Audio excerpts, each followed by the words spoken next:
అయోధ్య సాక్షిగా కొన్ని కథనాల ప్రకారం జనసేన, టీడీపీ అలాగే బీజేపీ పొత్తులో వెళ్ళబోతున్నాయి రాబోయేటువంటి ఎన్నికల్లో అని చెప్పేసి అని వార్తలు చాలా గట్టిగా వినిపిస్తున్నాయి. ఇది ఎంతవరకు వాస్తవం?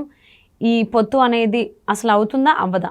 ఈ అంశానికి సంబంధించి మనతో మాట్లాడడానికి, వారి విశ్లేషణను మనతో పంచుకోవడానికి ఈరోజు మనతో పాటు ఉన్నారు సీనియర్ జర్నలిస్ట్ జగదేవ్ ఉన్నారు. వారితో మాట్లాడదాం. నమస్తే అండి. నమస్తే. సో అయోధ్యలో రాముడి విగ్రహ ప్రతిష్టాపనకు సంబంధించి చాలామంది సీనియర్ నాయకులు వెళ్ళడం జరిగింది. అందులో చంద్రబాబు నాయుడు గారు కూడా వెళ్ళారు. కానీ చంద్రబాబు నాయుడు గారిని కొంతమంది బీజేపీ నాయకులు చాలా సీక్రెట్గా కలిశారు అనేటువంటి వార్తలు చాలా గట్టిగా వినిపించాయి. ఆ విగ్రహ ప్రతిష్టాపన కార్యక్రమంతో పాటుగా ఇది కూడా బాగా వినిపించింది. సో ఇందులో భాగంగా అటు టీడీపీ, జనసేనతో పాటు బీజేపీ కలవబోతోంది. పొత్తుగా ఈ మూడు కూడా రాబోయేటువంటి ఎన్నికల్లో పోటీ చేయబోతున్నాయనేటువంటి వార్తలు కూడా కథనాలుగా వినిపిస్తూ ఉన్నాయి. ఇది ఎంతవరకు వాస్తవం? అసలు ఈ పొత్తు జరిగేటువంటి అవకాశాలు ఉన్నాయంటారా? అంటే పొత్తు ఏమో తెలియదు కానీ మేబీ ఇప్పుడు మొన్న తెలంగాణలో ఎన్నికల్లో షర్మిలా గారు ఎలాగైతే బయట నుంచి కాంగ్రెస్కి మద్దతు ఇచ్చారో, టీడీపీ, జనసేనకి బీజేపీ పోటీ చేయకుండా మద్దతు కూడా ఇవ్వచ్చు. మేబీ 1-2 స్థానాల వరకు పోటీ చేయొచ్చు. బట్ బీజేపీ అంత ప్రభావం లేదు కాబట్టి ఉన్నా కూడా ఇప్పుడు జనసేనకే 3-4 స్థానాల వరకు ఇస్తామంటున్నారు అవుట్ ఆఫ్ 25 ఎంపీ స్థానాలు. అలాగే అసెంబ్లీ స్థానాలకు వస్తే 30 స్థానాల వరకు ఇచ్చే అవకాశం ఉందని కూడా అనుకుంటున్నాం. సో టీడీపీయే మిగతా 145 స్థానాలకు కూడా టీడీపీ పోటీ చేసేలాగా, ఒక 30 స్థానాలు జనసేన చేసేలాగా. వీళ్ళిద్దరికీ ఇప్పటికే ఆ 30 స్థానాలకు ఆల్రెడీ అక్కడ టీడీపీ వాళ్ళు బలంగా పనిచేస్తున్న నేపథ్యంలో ఆ వాళ్ళకి ఇవ్వాలా వీళ్ళకి ఇవ్వాలని తర్జన పడుతున్న ఈ నేపథ్యంలో టీడీపీ, జనసేనకే ఇప్పటికే సీట్ల సర్దుబాటులో ఇంకా కొలిక్కిరాని నేపథ్యంలో బీజేపీని ఇంకెక్కడ తీసుకొచ్చి పెడతారు? సో బీజేపీ కూడా విశ్వ ప్రయత్నాలు చేస్తుందంటే కూడా మనం వార్తలు చూస్తున్నాం. అయితే ఎక్కడ ఈ విధమైన అభిప్రాయం రావడానికి, లేదంటే ఇది బయటికి ఇలాగా బీజేపీ పెద్దలు బాబు గారితో స్పెషల్గా మంతనాలు జరుగుతున్నారనే వాదం బయటికి రావడానికి కారణం, జగన్మోహన్ రెడ్డి గారు ముఖ్యమంత్రి ఆంధ్రప్రదేశ్కి. మరి ఆయనకి ఆహ్వానం వెళ్ళిందో లేదో తెలియదు. ఒకవేళ వెళ్ళినా ఆయన వేరే మైనారిటీకి సంబంధించిన వ్యక్తి కాబట్టి వెళ్ళలేదా అనేది ఒక క్వశ్చన్ మార్కు. అక్కడ చూస్తే కాంగ్రెస్, బీజేపీ, తెలంగాణలో చూస్తే కాంగ్రెస్, బీజేపీ ఎప్పటికీ వేరు ప్రతిపక్ష పార్టీలే కాబట్టి సో రేవంత్ రెడ్డి గారు పైగా లేరు, ఉంటే వెళ్ళేవారేమో. ఆయన ఇక్కడ దుబాయ్లో ఎక్కడ ఉన్నారు. ఇకపోతే ప్రధాన ప్రతిపక్ష నేత మన కేసీఆర్ గారు వెళ్ళలేదు అనేది ఒక వాదం. అక్కడ జగన్మోహన్ రెడ్డి గారు వెళ్ళలేదు, ఇక్కడ కేసీఆర్ గారు వెళ్ళలేదు. బట్ కేసీఆర్ గారు కూడా తుంటి ఎముక ఆపరేషన్ అయింది కాబట్టి బెడ్ రెస్ట్ అవసరం కాబట్టి ఇప్పుడు జర్నీ చేయకపో ఉండొచ్చు.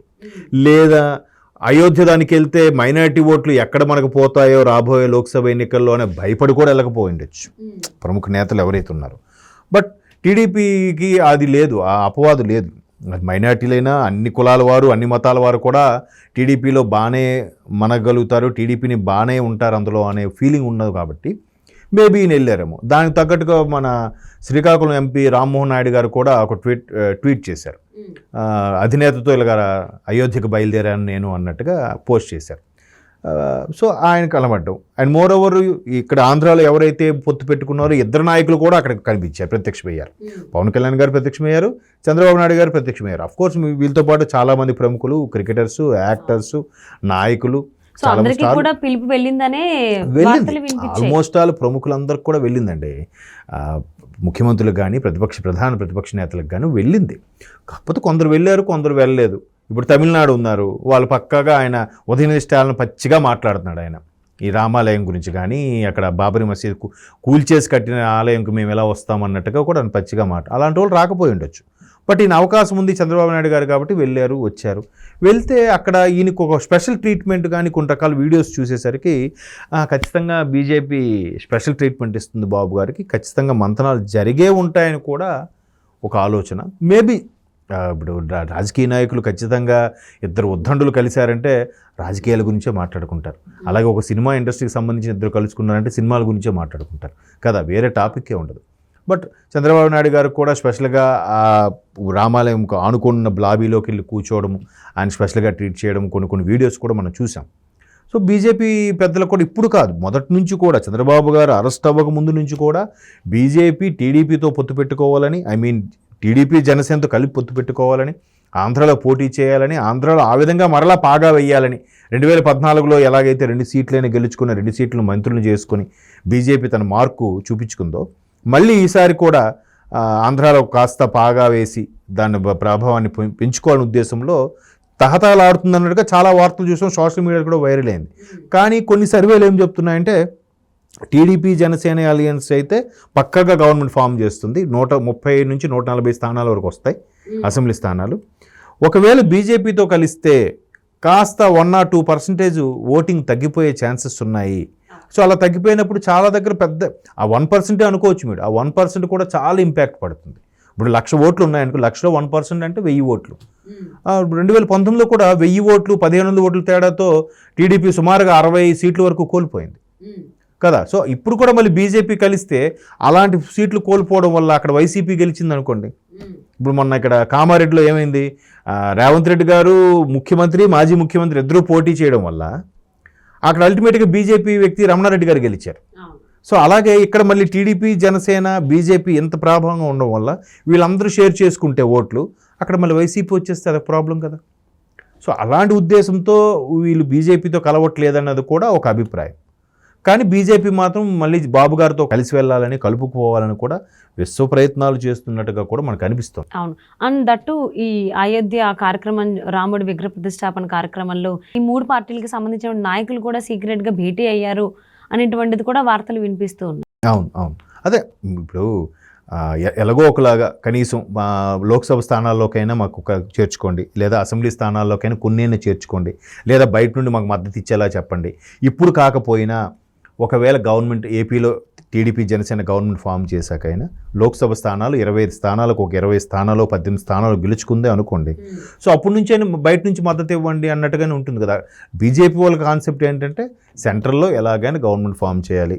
మొన్న 5 రాష్ట్రాల్లో 3 రాష్ట్రాలు వాళ్ళే కైవసం చేసుకున్నారు, వాళ్ళకి భయం లేదు, నిశ్చింత. కానీ సెంట్రల్ బేనే కీలకం రాష్ట్రాల కన్నా. సెంట్రల్ ఒక్కటి ఉండి రాష్ట్రాల్లో ఏ ఒక్క రాష్ట్రంలో గవర్నమెంట్ ఆపినా పర్వాలేదు, అక్కడ నుంచి మెయిన్ దాని కేంద్రం అండర్లోనే ఇవన్నీ ఉంటాయి కాబట్టి వాళ్ళు దాని మీద ఎక్కువ దృష్టి పెడుతున్నారు. కాబట్టి దట్టు ఈ రామాలయం కూడా ఇదొక ఎన్నికల భాగం స్టంట్గానే కూడా కొంతమంది అభివర్ణిస్తున్నారు. అవును, అంటే ఇంతకు ముందు కూడా చంద్రబాబు నాయుడు గారు చాలా గట్టిగా చెప్పారు, బీజేపీతో ఎట్టి పరిస్థితుల్లో కూడా కలిసి వెళ్ళము, ఒంటరిగానే వెళ్తాం, మాతో పాటు జనసేన ఉంది అని. కానీ జనసేన మాత్రం తెలంగాణ ఎన్నికల్లో బీజేపీతోనే ఉంది. కానీ ఆంధ్రప్రదేశ్లో వస్తే రండి అన్నట్టుగానే పవన్ కళ్యాణ్ గారు చెప్పడం జరిగింది. సో ఈ ప్రకారం చూసుకున్నట్లయితే జనసేన టీడీపీ కూటమి బీజేపీతో కలిసేటువంటి అవకాశాలు ఉన్నాయా, లేవా? ఇంచుమించు 50-50 ఛాన్సెస్ లేదు. అంటే ఇక్కడ ఎలా ప్లాన్ చేస్తున్నారంటే సెంట్రల్లో ఎవరు వచ్చినా కూడా రేపు ఆంధ్రప్రదేశ్ పరిస్థితి బాగుండాలంటే ఆల్రెడీ ఆంధ్రప్రదేశ్ పరిస్థితి 10 ఏళ్ళు వెనక్కి వెళ్ళిపోయింది. 10 ఏళ్ళు వెనక్కి వెళ్ళిపోయిన పరిస్థితిని మళ్ళీ చక్కదిద్దాలి, ఈ అప్పులన్నీ పోడ్చాలి, మళ్ళీ అభివృద్ధి చూపించాలంటే ఖచ్చితంగా కేంద్రం సాయం అవసరం. కేంద్రంలో ఎవరు వస్తారో తెలియదు. అలాగని బీజేపీని వదులుకోలేరు, మరోవైపు కాంగ్రెస్ని వదులుకోలేరు. 2 పర్యాయంలో బీజేపీ వచ్చింది కాబట్టి వరుసగా 2 సార్లు గెలుచుకుంది కాబట్టి 3వసారి బీజేపీ వస్తుందా రాదా అని 50-50 ఛాన్సెస్. అవును, ఇప్పుడు కేసీఆర్ జరిగింది కూడా జరగచ్చు మేబీ. కాబట్టి పవన్ కళ్యాణ్ అనే వ్యక్తి ద్వారా మధ్యవర్తిగా పెట్టి తెలంగాణలో నామకే వాస్తేగా పోటీగా సపోర్ట్ ఇస్తున్నట్టు ఇచ్చి పవన్ కళ్యాణ్ అనే వ్యక్తి ద్వారా టీడీపీ మధ్యలో పవన్ కళ్యాణ్, బీజేపీ మధ్యలో పవన్ కళ్యాణ్ ఉన్నట్టుగా. ఒకవేళ బీజేపీ వచ్చింది అనుకోండి, సో మళ్ళీ ఇదే అయోధ్య ఏదైతే రిలేషన్షిప్ ఉందో దాన్ని కంటిన్యూ చేస్తూ రాష్ట్రానికి కావాల్సిన స్పెషల్ స్టేటస్ కానీ స్పెషల్ ప్యాకేజ్ కానీ తెచ్చుకోవడానికి.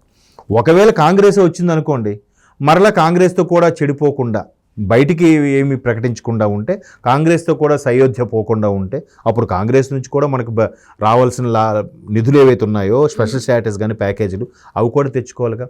అందుకు టీడీపీ జనసేన చాలా జాగ్రత్తగా ఎవరేమనుకున్నా, ఎవరేం దుయ్యబట్టినా, వీడు దత్తపుత్రుడన్నా, వీడ చంద్రబాబు గారు ఇచ్చిన స్క్రిప్టే పవన్ కళ్యాణ్ గారు మాట్లాడుతున్నారన్నా, లేదా పవన్ కళ్యాణ్ గారు కావాలని పవన్ కళ్యాణ్ రెచ్చగొట్టి బీసీ ముఖ్యమంత్రి అవుతాడని రెచ్చగొట్టినా కూడా వీళ్ళు ఏం చలించట్లేదు. కంపల్సరిగా ఆంధ్రాలో టీడీపీ జనసేన గవర్నమెంట్ ఫామ్ చేయాలనే తపనతోనే ఉన్నారు. ఆ తర్వాత పర్యవసనాలు ఎలాగున్నా కానీ సెంట్రల్ నుంచి ఎవరితోని బ్యాడ్ అవ్వకుండా అవసరమైన ప్యాకేజీలు, అవసరమైన స్పెషల్ స్ట్రాటజీలు తెచ్చుకునే ఉద్దేశం మాత్రమే ఇక్కడ కనిపిస్తుంది. అందుకే పవన్ కళ్యాణ్ గారు మన తెలంగాణ ఎన్నికల్లో అయోధ్య కుదిరిన బీజేపీతో ఏదో నామకే వస్తే వెళ్ళారు, 3-4 సార్లు క్యాన్వాసింగ్కి వచ్చేసారు. సీరియస్గా అయితే చేయలేదు. కాన్సన్ట్రేషన్ అంతా ఏపీలోనే. Thank you so much for spending your valuable time with us, Jagadev గారు. Thank you.